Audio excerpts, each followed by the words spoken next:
नहीं होते। तो आज मैं आपको हनुमान जन्मोत्सव के पर्व पर हनुमान जी से सीखने योग्य है मेरे दृष्टिकोण से आपको कुछ बातें बताऊंगा, एक समरी के रूप में शॉर्टकट तरीके से रामायण से ली गई इन बातों को आप अपने जीवन के अंदर इनको ग्रहण करके इनके अनुसार आप चल करके अपना जो जीवन का जो लक्ष्य है उसको आप ठीक प्रकार से प्राप्त कर सकते हो और अपना जो नाम अपना यश है वो इस संसार में छोड़ के जा सकते हो।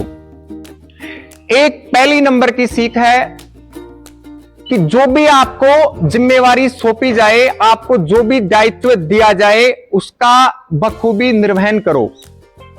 ठीक प्रकार से आप उसका दायित्व का निर्वहन करो जो आपको काम दे दिया गया।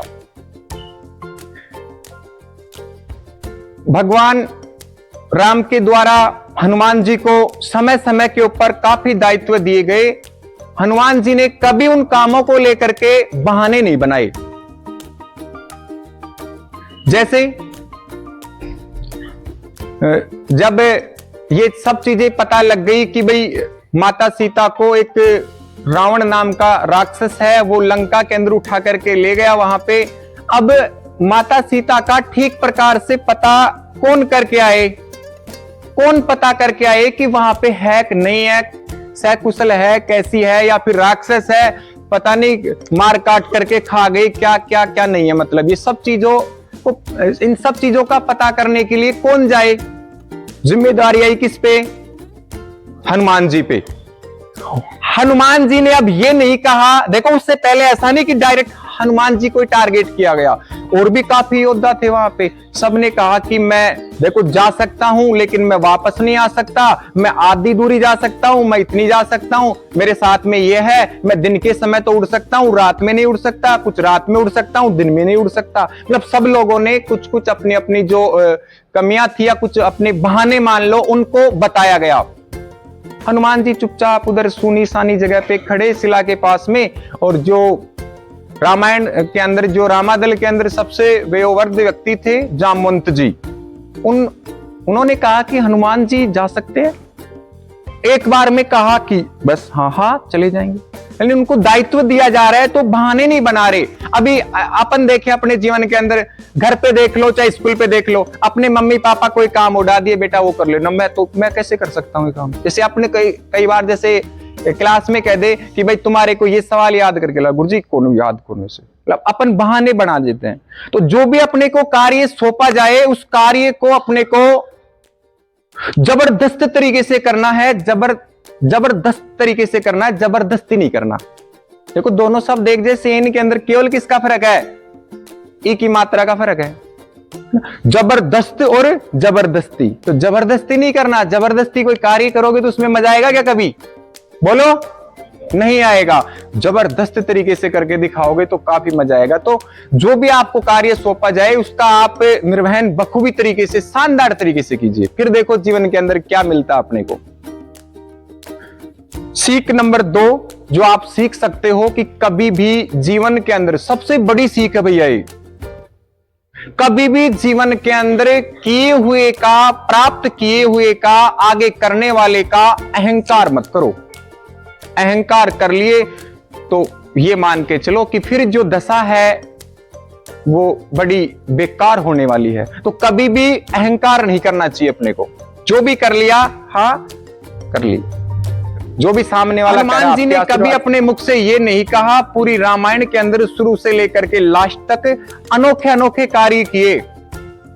भीड़ के अंदर चर्चा हो रही कि कौन ले आया संजीवनी बूटी, कौन ले आया, तो कभी हनुमान जी को आगे उछल उछल करके कहते हुए दिखा क्या अपन लेके आए, अपन क्या है? सुना है क्या कभी हनुमान जी को?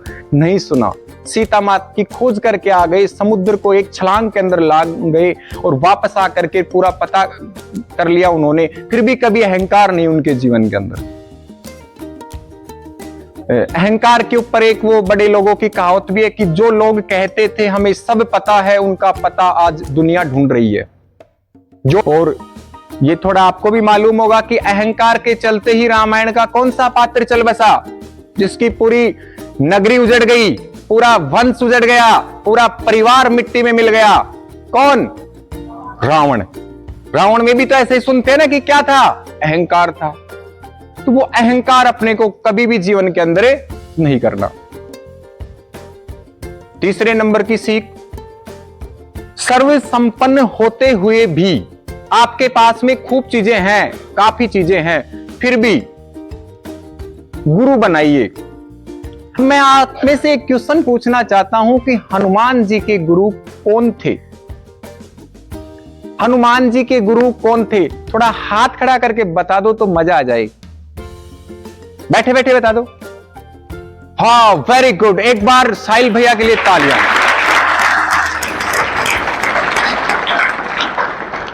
हनुमान जी ने अपना गुरु सूर्य भगवान को बनाया था। और आपको एक बचपन का किस्सा मालूम होगा, आपने एक वो फिल्म देखी होगी बालवीर, कौन सी ना, बाल हनुमान वाली।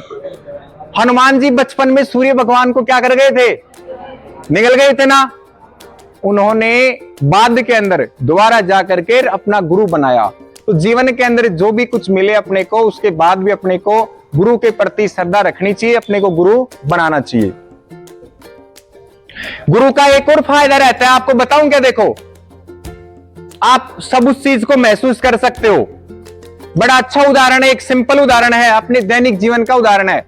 जो बच्चे गाड़ी में बैठ करके आते हैं वो तो उसको रोज महसूस करते होंगे। देखो, आप गाड़ी के अंदर कहां बैठना पसंद करोगे बताओ? जैसे ये बस है अपनी, इसमें आप कहां बैठ करके सफर करना चाहोगे? आगे या पीछे? देखो, जो जय जय वो करने वाले तो कहां बैठेंगे? पीछे। बाकी जिनको ठीक प्रकार से सफर करना वो कहां बैठेंगे? बोलो, आगे। आगे क्यों रे? आगे क्यों? बताओ ना, आगे क्यों? एक बार बताओ तो सही, आगे क्यों है? क्या होता है? पीछे क्या होता है बैठने से? दूसरी ज्यादा लगती है जब आता है तब। यही बात है ना, ब्रेकर पे गाड़ी ज्यादा उछलती है, पीछे आगे कम उछलती है ना। बोलो, यानी कि पीछे बैठने से धक्के ज्यादा लगते हैं, आगे बैठने से धक्के कम लगते हैं। लगते हैं कि नहीं? आगे कौन रहता है? आगे कौन रहता है? ड्राइवर। Very good. ये मान के चलो कि इस बस का जो भगवान है, जो गुरु है, वो ड्राइवर है। आप ड्राइवर के जितने पास बैठोगे ना, देख लेना कभी भी बस के अंदर बैठ करके उतने कम आपके क्या लगेंगे? धक्के लगेंगे। उतने कम आप ब्रेकर पे क्या करोगे? उछलोगे। जितना दूर जाते जाओगे उतना ज्यादा आप क्या करते जाओगे? उछलते जाओगे। बोलो, सही बात है कि नहीं? तो आप जितना गुरु के नजदीक रहोगे ना भैया, जितना पास, जितनी आप नजदीकता बना करके रहोगे,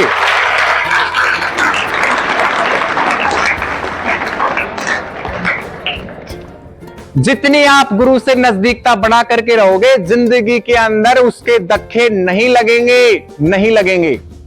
जितनी आप दूरी बनाते जाओगे। अब आजकल तो गुरु पे खड़े थे तिरछे होकर के निकलने, बाईपास लेने की कोशिश करते हैं ना, तो वो जीवन के अंदर नहीं करना। गुरु हमेशा आपको तैराने का काम करता है, डुबोने की कभी भी नहीं सोचता भैया। अगली सीख सुनो तो सही है भी, और मान रहे हैं उसके प्रति सच्ची श्रद्धा रखना। देखो, इसके भी अपने खूब से उदाहरण देख सकते हैं कि जो अपने आराध्य है, अपने इष्ट है, अपने से बड़े हैं, वो जो कह दिए वो सो कर लिए। देखो, आप पैरेलली दो चीजों की आप तुलना करो। एक तो आप रामायण की तुलना करो, और एक आप जो कृष्ण लीला थी, यानी कि भगवान जो कृष्ण थे उनके जन्म से संबंधित बात करो। आप देखोगे कि रामायण के अंदर राम के सबसे नजदीक कौन है? हनुमान जी। हनुमान जी है ना, हमेशा आप देखोगे उनके चरणों के अंदर बैठे हुए मिलेंगे आपको तस्वीर के अंदर। ऐसे ही आप कृष्ण लीलाओं में आप देखो तो जो कृष्ण जी के जो सबसे सखा है, सबसे प्रिय है, वो कौन है? कोई बता सकता है क्या? अब देखो, सुनना इन दोनों के बारे में। आप हनुमान जी में और अर्जुन के अंदर दोनों ही एक ही अवतार के क्या है बताओ? प्रिय हैं। अरे भाई, विष्णु का अवतार भगवान राम और विष्णु का अवतार ही भगवान श्री कृष्ण है, और दोनों के जो प्रिय, जो एकदम सखा टाइप के हैं, मित्र टाइप के हैं, वो इधर हनुमान जी और उधर कौन है? श्री कृष्ण जी है। लेकिन हनुमान जी आप देखे होंगे कि आज मेरे को ऐसा नहीं लगता कि कोई गांव बचा होगा जहां पे हनुमान जी का मंदिर न हो। सब जगह है। अपने विराटनगर के अंदर तो आज मैं बताऊं आपको, विराटनगर वालों को तो पता भी होगा, 3 जगह तो बड़े भंडारे हैं। 3 जगह तो क्या है भैया, हनुमान जी के, अपने बीजक वाले हनुमान, हाँ, इधर बिहारी सागर जो अपने संस्कृत वाले सर आते ना, उनकी तरफ भी वहां तो चूरमा बताया। अब हनुमान जी जो है वो इतने कैसे पूज गए। और आप एक चीज और नोटिस करो ना, इतने मंदिर तो श्री राम भगवान के भी नहीं है जितने हनुमान जी के मंदिर है। बोलो सही कह रहा हूं क्या? अब इतना पूजने के पीछे कारण क्या?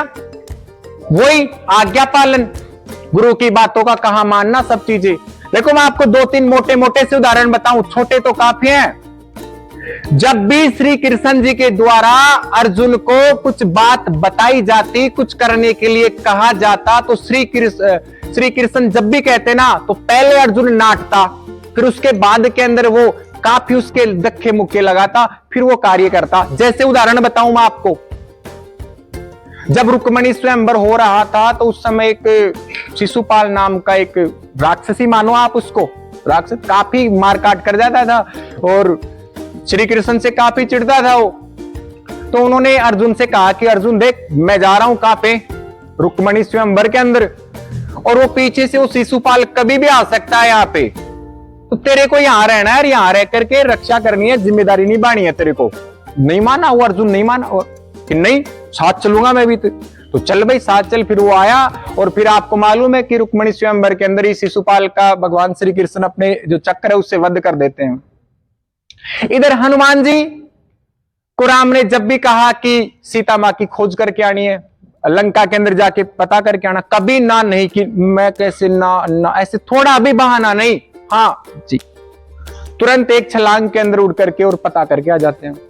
दूसरी बात अपन लेके, आप सबको मालूम है कि जब कौरवों के अंदर और पांडवों के अंदर धर्म को लेकर के जो युद्ध छिड़ गया, उस युद्ध के अंदर आप सबको मालूम है कि एक तरफ कौरव सेना है और दूसरी तरफ पांडव सेना है, दोनों के अंदर बस युद्ध होने वाला है।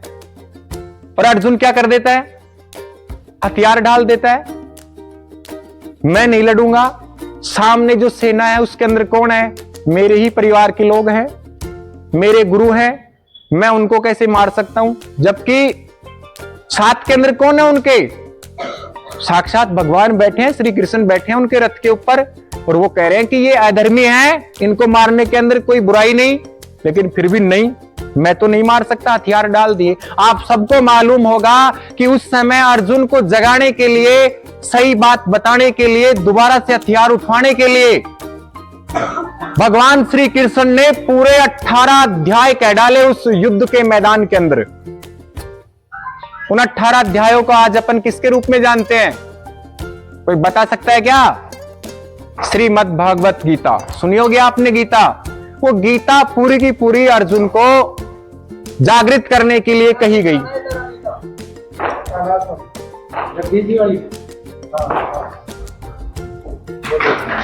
अनीता कौन है? सुनोगे? पूरी की पूरी गीता कहने के बाद के अंदर अर्जुन क्या हुए, तैयार हुए। इधर हनुमान जी को देखो आप, लक्ष्मण मूर्छित पड़े हैं, बचने की कोई संभावना नहीं। सुषेण वेद के द्वारा यह बताया गया कि सूर्य उगने से पहले संजीवनी बूटी अगर आ जाती है तो लक्ष्मण के प्राण बच सकते हैं, अन्यथा किसी हालत में प्राण नहीं बच सकते। रामादल के अंदर चर्चाएं शुरू हुई कि सूर्य उगने से पहले बूटी लेकर के कौन आए जो लक्ष्मण के प्राण बचा सकता है। सभी के चेहरों की तरफ देखा गया, जिसके चेहरे की तरफ देखते उसी का चेहरा झुक जाता। वही लास्ट के अंदर सिलेक्शन हुआ किसका, हनुमान जी का। हनुमान जी को आज्ञा दी गई कि आप संजीवनी बूटी लेकर के आएंगे।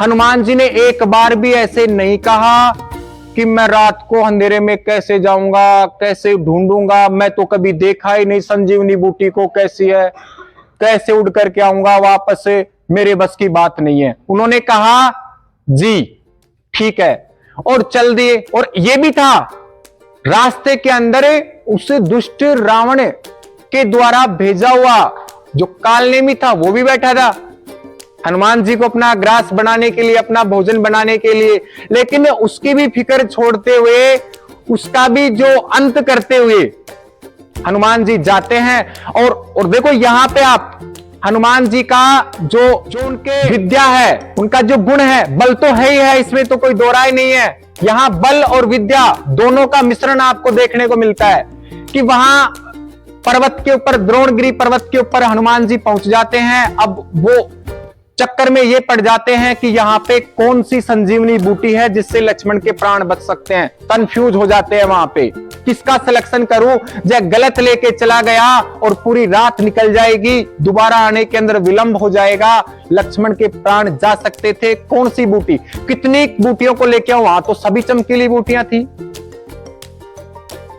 तो उन्होंने सोचा कि क्यों न इस पूरी पर्वत को उठा करके ले चले। तो यहां पे एक तरीके से उनका जो ज्ञान था उसकी परख कि भाई एक से पार नहीं पड़ रही, तो अपन सभी को लेकर के चलते हैं और उस पर्वत को उठाना और उठा करके उड़ करके इतनी दूर आना, ये उनके जो बल था उसका अपने को परिचय मिलता है।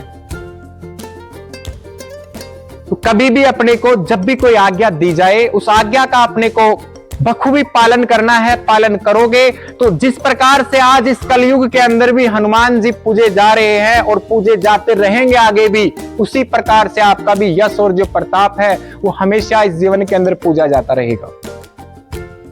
लास्ट के अंदर मैं आपको दो लाइनें भगवान हनुमान जी से, जो मेरी पर्सनल एक आराध्या के रूप में मान लो कि उनसे मेरी एक अर्चना मान लो।